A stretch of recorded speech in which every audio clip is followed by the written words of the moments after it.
Hello friends, the chapter that we are going to discuss today is employment, growth, informalization and other issues. We will be studying part 2 of this chapter, and once you go through this lesson, the learners will be able to understand the following. First, difference between formal workers and informal workers. 2. Employment in organized and unorganized sectors. Unorganized or informal sector employment, problems of concept of unemployment and unemployed, types of unemployment, government and employment generation. So, let us start with the introduction of this chapter. In India, the proportion of casual laborers has been increasing. One of the objectives of development planning in India has been to provide decent livelihood to its people. It was envisaged that the industrialization strategy would bring surplus workers from agriculture to industry with better standard of living as in developed countries. You know that India has been an agrarian economy where most people are employed in agriculture. With the passage of time, we expected that many workers will be shifting from less productive agricultural sector to more productive manufacturing and services sector. But even after 65 years of planned economic development, more than half of the workforce still depends on farming as the major source of livelihood. That is of course, a disappointing scenario. Economists argue that over the years, the quality of employment has been deteriorating. Even after working for more than 10-20 years, why do some workers not get maternity benefit, provident fund, gratuity, pension? Why does a person working in private sector get a lower salary as compared to another person doing the same work in the public sector? We know that only a small section of Indian workforce is getting regular income. The government through its labor laws enable them to protect their rights in various ways. This section of workforce which is regular forms trade unions, bargains with employers for better wages and other social security measures. Who are they? We will be discussing informalization of workforce now. In order to understand the informalization of workforce, we classify workers into two categories. 1. Workers in the formal sector and 2. Workers in informal sectors.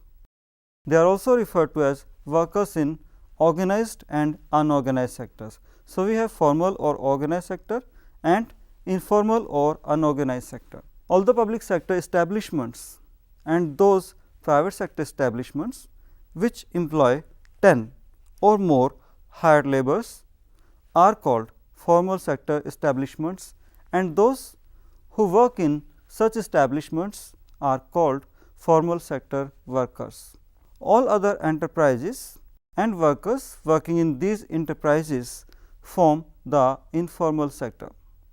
Thus, informal sector includes millions of farmers, agricultural workers, owners of small enterprises and people in those enterprises.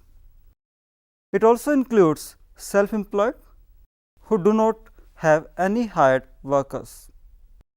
It also includes all non-farm casual wage laborers who work for more than one employer, such as construction workers and head load workers.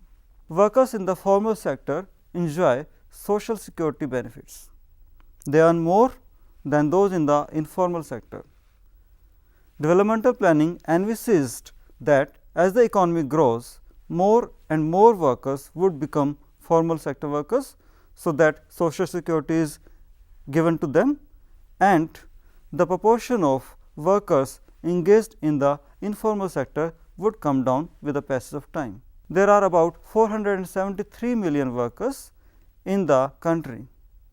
There are about 30 million workers in the formal sector. So, out of 473 million, only 30 million workers are there in the formal sector. The percentage of people employed in the formal sector in the country is just 6%. Thus, the rest 94% are in the informal sector.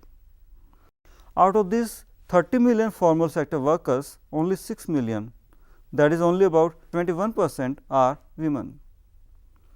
In the informal sector, male workers account for 69% of the workforce.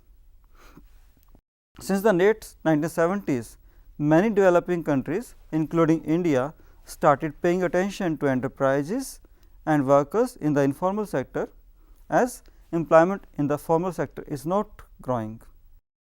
Workers and enterprises in the informal sector do not get regular income. They do not have any protection or regulation from the government. Workers are dismissed without any compensation. So, there is no job security as such. Technology used in the informal sector enterprises is outdated. They also do not have any accounts. Workers of this sector live in slums and are squatters. So, their living conditions, their working conditions, their social security measures, all of them are very disappointing and frustrating for those. Of late, owing to the efforts of the International Labour Organization or ILO, the Indian government has initiated the modernization of informal sector enterprises and provision of social security measures to informal sector workers, so that they can also lead a decent life. Table 1 shows employment in the organized and unorganized sectors. As is shown in the table, with the passage of time, there has been a spurt, an increase in the employment provided by the unorganized sector, whereas jobs in the public sector and the organized sector are stable. So, organized sector is more or less stable, whereas unorganized sector or the informal sector has been growing consistently. It can be seen that the share of unorganized sector has increased, whereas the organized sector has not generated much employment in the recent period. Third point is unemployment. Unemployment refers to a situation where there are persons who are capable of working, that is, they are physically as well as mentally fit to work, and they are willing to offer their services, they are willing to work, but still they fail to get employment at the going wage rate. NSSO, also known as National Sample Survey Organization, defines unemployment as a situation in which all those who, owing to lack of work, are not working, but either seek work through employment exchanges, intermediaries, friends or relatives, or by making applications to prospective employers, or express their willingness or availability for work under the prevailing conditions of work and remunerations. In other words, we can say that unemployed are those who are ready to work at the going wage rate, but are unable to find jobs. There are a variety of ways by which an unemployed person can be identified. Economists define unemployed person as one who is not able to get employment of even 1 hour in a half day. There are 3 sources of data on unemployment. 1. Reports of Census of India. 2nd. NSSO reports of employment and unemployment situations, and 3rd. Director General of Employment and Training data of registration with employment exchanges. Though they provide different estimates of unemployment, they do provide us with the attributes of the unemployment in general and the variety of unemployment prevailing in our country. So, now we come to types of unemployment in India. There exist different types of unemployment in our country, as we describe here. One is structural unemployment, which is the most prominent type of unemployment prevailing in India right now. Structural unemployment is caused by a mismatch of skills between unemployed and available jobs. It may be caused by drastic changes in the structure of the economy, such as deindustrialization or some other change in the structural composition of the economy, which renders some unemployed workers unable to find work in new industries with different skill sets. As a result of structural changes or technical progress, some workers find their skills incompatible with new techniques of production or with the requirements of new industries. In other words, now the technique has progressed, new skills are required, but workers are unable to don new techniques. So, they fail to work in industries with new techniques. It is the unemployment of such workers that is termed as structural unemployment. Globalization and the consequent international competition can also cause structural unemployment. After structural unemployment, we come to open unemployment.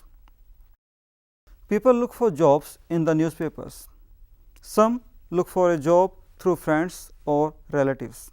In many cities, you might find people standing in some selected areas looking for people to employ them for that day's work. Some go to factories and offices and give their biodata asking for job, but stay home when there is no work. Some go to employment exchanges and register themselves for vacancies notified through employment exchanges. The situation described above is called open unemployment, and of course, this is very frustrating for people. Disguised unemployment. This is a type of unemployment which is not open, and persons do not feel that they are unemployed, though technically they are unemployed. Economists call unemployment prevailing in Indian farms as disguised unemployment. Suppose a farmer has 4 acres of land and he actually needs only 2 workers and himself, that is 3 in total, to carry out various operations on his farm in a year. But if he employs 5 persons and his family members, such as his wife and children, then there will be kind of overstaffing in the farm, and this situation is known as disguised unemployment. Put conversely, if some of the workers are removed from the job, there will be no change in total output. This means that these removed workers were not actually required or were not actually contributing to total output, and therefore, were technically unemployed despite being apparently employed. One study conducted in the late 1950s showed about 1/3 of agricultural workers in India as disguisedly unemployed. The high incidence of disguised unemployment in India may be attributed to joint family system and lack of alternative means of employment.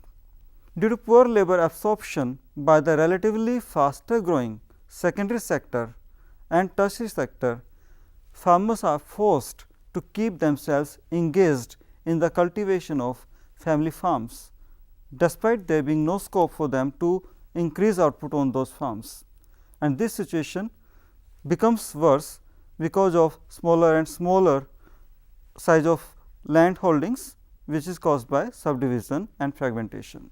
Next type of unemployment is seasonal unemployment, which is particularly relevant to India because seasonal unemployment is found in agriculture, which is a main part of Indian economy. Many people migrate to urban area, pick up a job and stay there for some time, but come back to their home villages as soon as the rainy season begins. This is because work in agriculture is seasonal. There are no employment opportunities in the villages for all months in the year.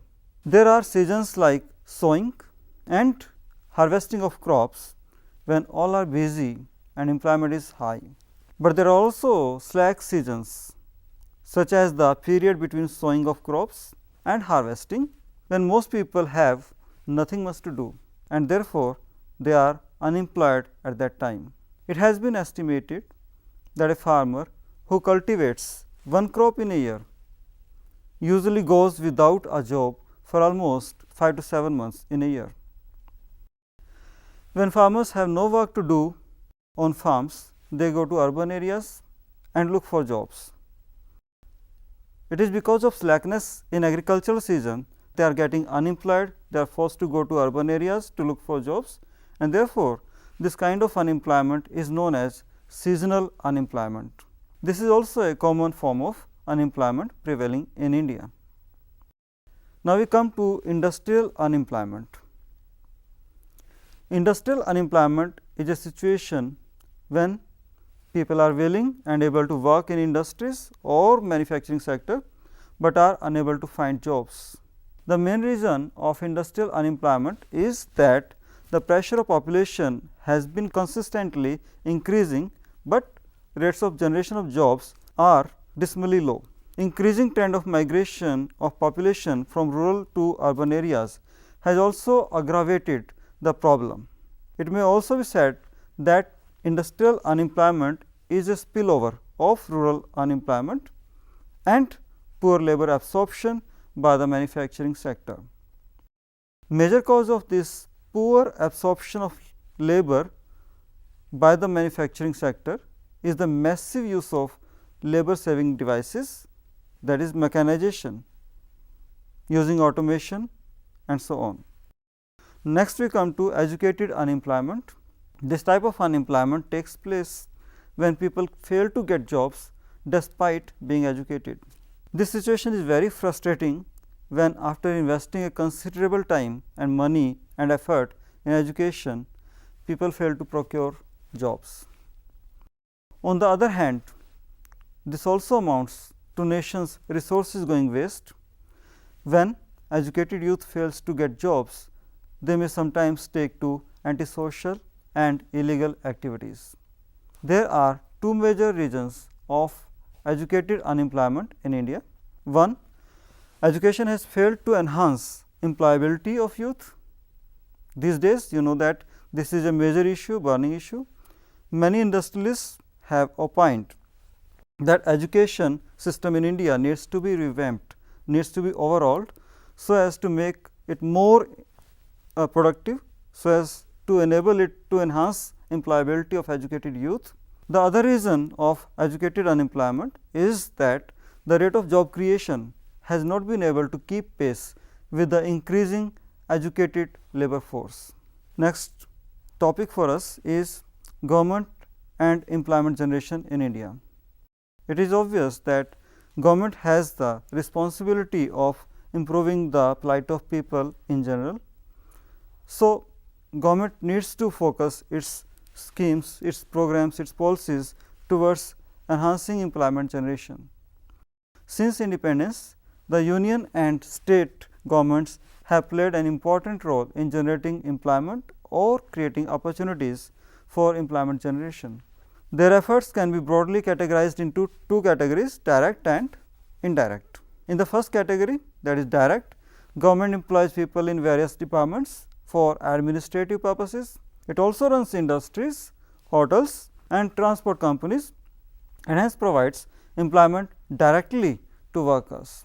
When output of goods and services from government enterprises increases, then private enterprises which receive raw material from government enterprises also raise their output, and hence increase the number of employment opportunities in the economy.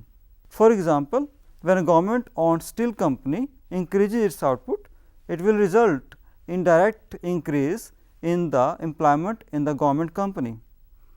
At the same time, private companies which purchase steel from it as a raw material will also increase their output, and therefore, they will be able to hire more people. So, employment will be enhanced, and this is the indirect generation of employment opportunities by the government initiatives in the economy. Expanding self-employment programs and wage employment programs are being considered as the major ways of addressing poverty and unemployment.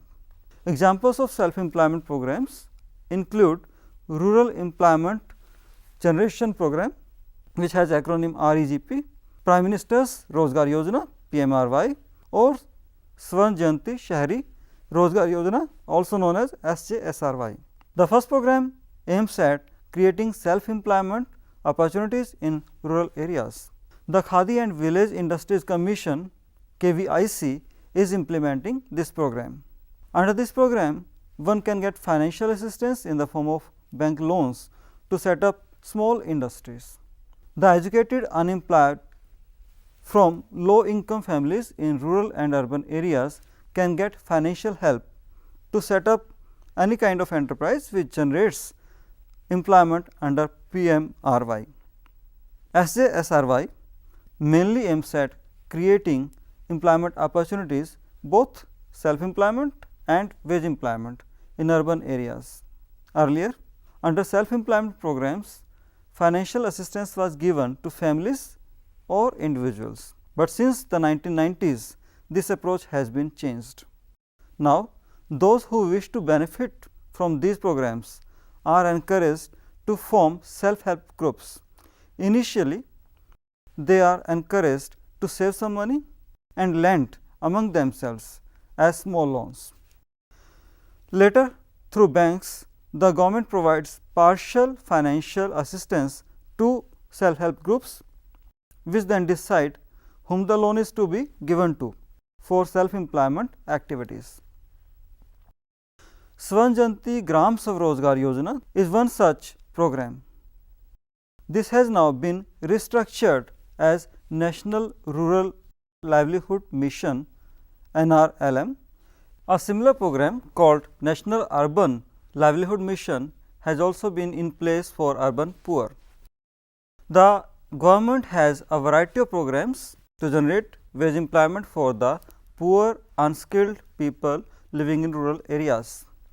In 2005, the Parliament passed a new act to provide guaranteed wage employment to every rural household whose adult volunteer is to do unskilled manual work for a minimum of 100 days in a year. This was a major step by the government. This act is known as Mahatma Gandhi National Rural Employment Guarantee Act, also known as MNREGA. This act is a major employment initiative by the government that aims to guarantee the right to work. Under this act, all those among the poor who are ready to work at the minimum wage can report for work in areas where this program is implemented. It may be mentioned here that earlier this program was restricted to a few areas on a pilot basis, but now this program has been implemented throughout the country. This is the first scheme of its kind to provide wage employment on demand, and thereby it ensures a security net to rural people. This not only has resulted in generation of employment, but has also led to development of rural infrastructure like water harvesting, drought relief, flood control measures, and so on. So, it has built a significant rural infrastructure also. MNREGA is to be implemented mainly by Gram Panchayats. It has improved their living standards and has proved to be quite effective in protecting the environment, empowering rural people, particularly women, reducing rural urban migration and fostering social equity. Apart from, of course, its core objective of generating employment opportunities. MNREGA has also checked labor migration from rural areas to urban areas.